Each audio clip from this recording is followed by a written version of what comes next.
KKB Papua masih menyandera pilot Susi Air. Penyanderaan tersebut sudah hampir sebulan terjadi. Akibat perbuatan KKB tersebut membuat TNI menurunkan prajurit ahli perang hutan. Sosok prajurit TNI yang dicap ahli perang hutan tersebut ternyata merupakan jebolan pasukan khusus TNI Angkatan Darat Kopassus. Seperti diketahui, pilot pesawat Susi Air, Philip Max Mertens, disandera oleh KKB pimpinan Egyanus Kogoya beberapa waktu lalu. Upaya mediasi pun telah dilakukan oleh sejumlah pihak untuk menyelamatkan pilot Susi Air. Namun upaya mediasi sepertinya kini masih mencapai kebutuhan. Bahkan hingga saat ini keberadaan pilot Susi Air yang disandera KKB Egyanus Kogoya masih simpang siur. Hal itu sepertinya menjadi alasan TNI akhirnya menurunkan sejumlah prajurit khusus dengan keahlian perang hutan. Salah satunya tak lain adalah mantan jebolan Kopassus Brigjen TNI J.O. Sembiring. Komandan Korem 172 Praja Wirayakti itu ditunjuk sebagai pemimpin pasukan penyelamat pilot Susi Air yang disandera oleh KKB Egyanus Kogoya. Brigjen TNI J.O. Sembiring ditunjuk sebagai Komandan Komando Pelaksana Operasi atau Dankolakops Pembebasan Pilot Susi Air. Sebagai ahli perang hutan, sepertinya membuat Brigjen TNI J.O. Sembiring mampu mengantisipasi sejumlah kemungkinan yang akan dilakukan oleh KKB Egyanus Kogoya. Bahkan baru-baru ini KKB Egyanus Kogoya disebut tersentralisir di salah satu hutan gunung karena strategi kepungan yang dilakukan oleh J.O. Sembiring. Sementara terkait pengejaran KKB penyandera pilot Susi Air tersebut baru-baru ini diungkap oleh Kapolda Papua. Brigjen Pol Matius Fakiri menyebut pasukan yang diterjunkan untuk menyelamatkan pilot Susi Air telah bergerak. Meski telah bergerak mendesak posisi KKB Egyanus Kogoya, Matius mengungkap pasukan gabungan TNI Polri yang dipimpin oleh J.O. Sembiring itu tidak bertindak gegabah. Hal itu sebagaimana cara minimalisir kemungkinan buruk yang bisa terjadi dalam operasi penyelamatan pilot Susi Air.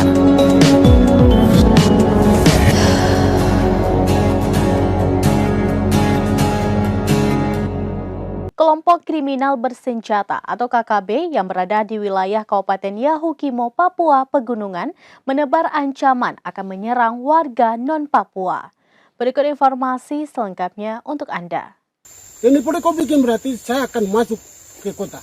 Saya akan taruh non-Papua yang ada di Yahukimo, saya akan masuk.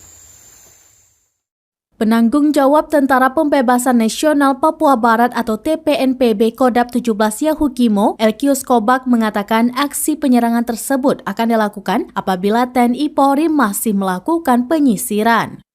Ancaman tersebut diedarkan melalui video berdurasi 3,15 menit itu yang diterima tribunpapua.com pada Senin 6 Maret 2023. Diketahui hingga kini TNI Polri masih mencari dalang dari penyerangan yang terjadi di Jalan Paradiso Distrik DKI, Yahukimo yang mengakibatkan satu prajurit TNI tewas. Selain menewaskan seorang prajurit, dalam penyerangan tersebut juga melukai Dandim 1715 Yahukimo, Letkol Infantri Johannes 5 Tetol dan Peratu NS dan Sertu RS. Elkius pun mengaku bahwa pihaknya yang melakukan penembakan Jalan Paradiso Distrik DKI Yahukimo, Papua Pegunungan. Sebelumnya, Kepala Penerangan Komando Daerah Militer atau Kapendam 17 Cendrawasih Kolonel Kaf Herman Tariaman mengatakan, Letkol Infantri Johannes 5 Tetol tertembak di bagian tangan kanan dan kaki kiri.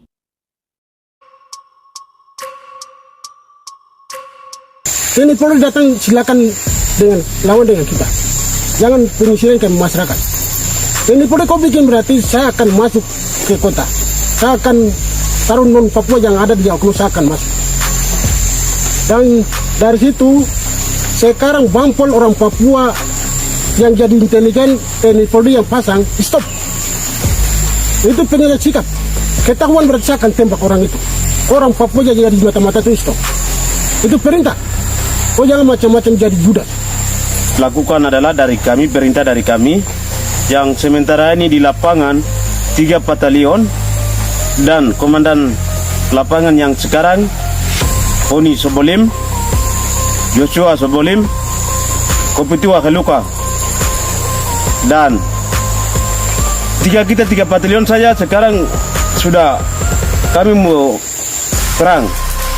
Belum lagi saya punya batalion belum 4-5 antara belum. TNI Polri jangan main-main. Jangan main-main. Kita maunya itu kita lepas dari penjajah kolonial NKRI. Itu yang kami mau. KKB ingatkan TNI Polri tak melakukan penyisiran, ancam serang warga non-Papua di Yahukimo. Kelompok kriminal bersenjata Papua menebar ancaman ke aparat TNI dan Polri. Mereka meminta agar aparat TNI Polri tak melakukan penyisiran ke tempat persembunyian mereka. Apabila aparat nekat, KKB mengancam akan melakukan penyerangan ke wilayah kota. Hal ini dikatakan penanggung jawab Kodap 16 Yahukimo LQ Skobak melalui video singkat pada Senin 6 Maret 2023. Elgius mengatakan apabila penyisiran masih terus dilakukan, maka pihaknya bakal melakukan aksi di pusat kota. Selanjutnya KKB akan menyerang warga non-Papua yang berada di Yahukimo.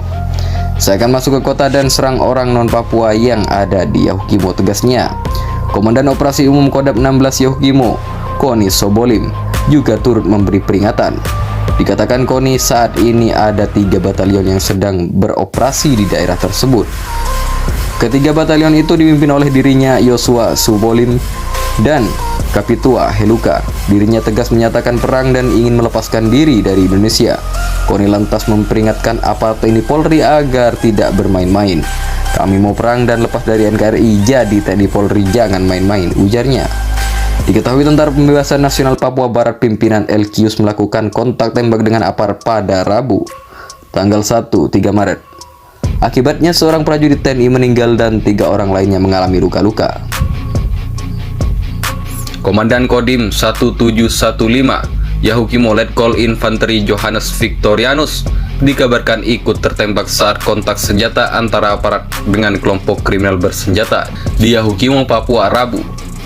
Informasi yang dihimpun Johannes telah mendapat perawatan medis di RSUD DKI. Ia dikabarkan mengalami luka tembak di lengan kanan dan lutut kanan. Pangdam Cendrawasih Maijen Muhammad Soleh dan Kapendam Cendrawasih Kolonel Kaf Herman Taryaman terkait kabar Dandim yang tertembak, namun keduanya belum merespon. Sebelumnya, Herman membenarkan KKP menyerang personel Kodim 1715 Yahukimo di KM 4 Jalan Paradiso, Distrik DKI Kabupaten Yahukimo pada Rabu. Ia menjelaskan peristiwa itu terjadi sekitar pukul 15.30 waktu Indonesia Timur. 1 orang prajurit meninggal dan 2 lainnya mengalami luka tembak akibat peristiwa tersebut. Akibat penyerangan dan penembakan oleh KST tersebut mengakibatkan 1 orang prajurit atas nama Pratu LW gugur, 2 prajurit atas nama Pratu NS dan Sertu RS mengalami luka tembak dan saat ini dalam kondisi sadar di RS Yahukimo.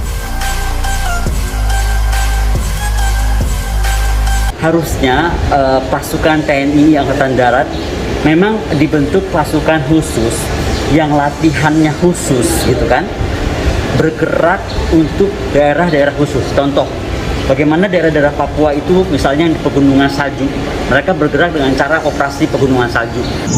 Pemerintah harus tegas untuk menindak para KKB itu sebagai lembaga teroris. Harus dicari. Maka itu kenapa TNI itu dilibatkan di dalam tindak pidana terorisme, sebab polisi kan tidak memiliki keahlian di bidang kombatannya dan hanya TNI yang bisa melakukan.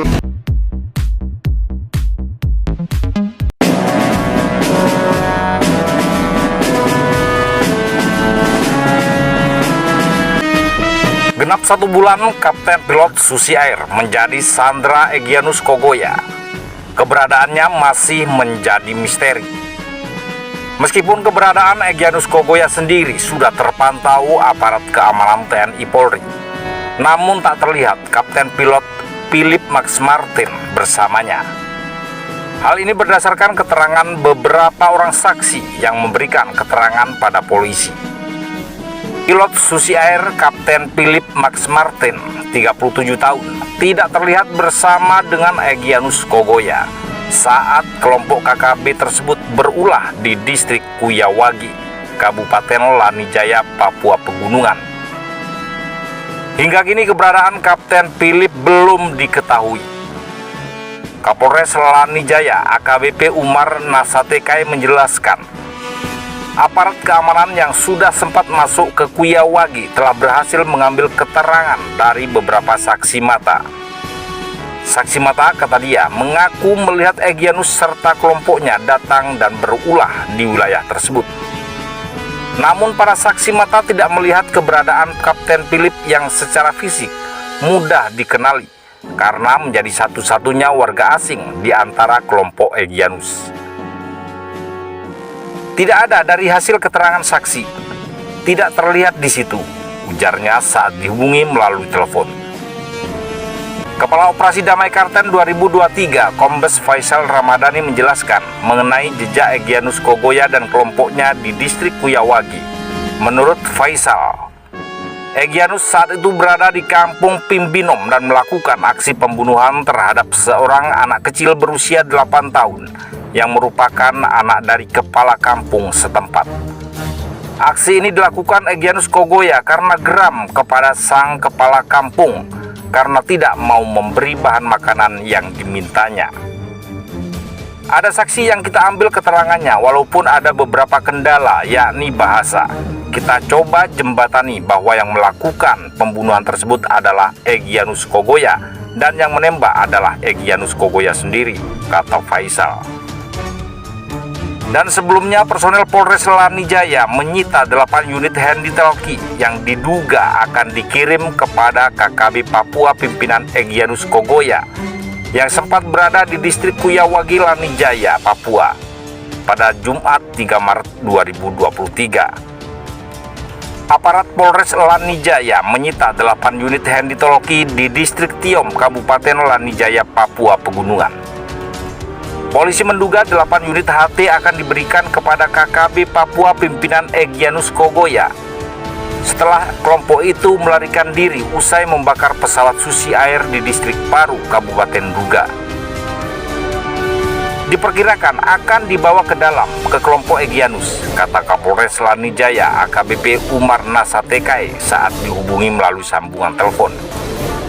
Menurut Umar Nasatekai, 8 HT tersebut diamankan dari 7 orang yang sedang melintas menggunakan sebuah kendaraan roda 4. Namun saat dimintai keterangan, tidak ada satupun yang mau mengaku sebagai pemilik dari 8 HT tersebut. Tidak ada satupun yang mengaku sebagai pemilik alat komunikasi itu. Salah satu penumpang berinisial TK mengaku bahwa dititipkan oleh seseorang tidak dikenal di Wamena untuk dibawa ke kampung Kuyawagi, Lanijaya, ujar Umar Nasatekai. 7 orang tersebut kemudian dipersilahkan melanjutkan perjalanan. Namun Umar Nasatekai memastikan polisi akan terus mendalami perihal temuan 8 HT tersebut.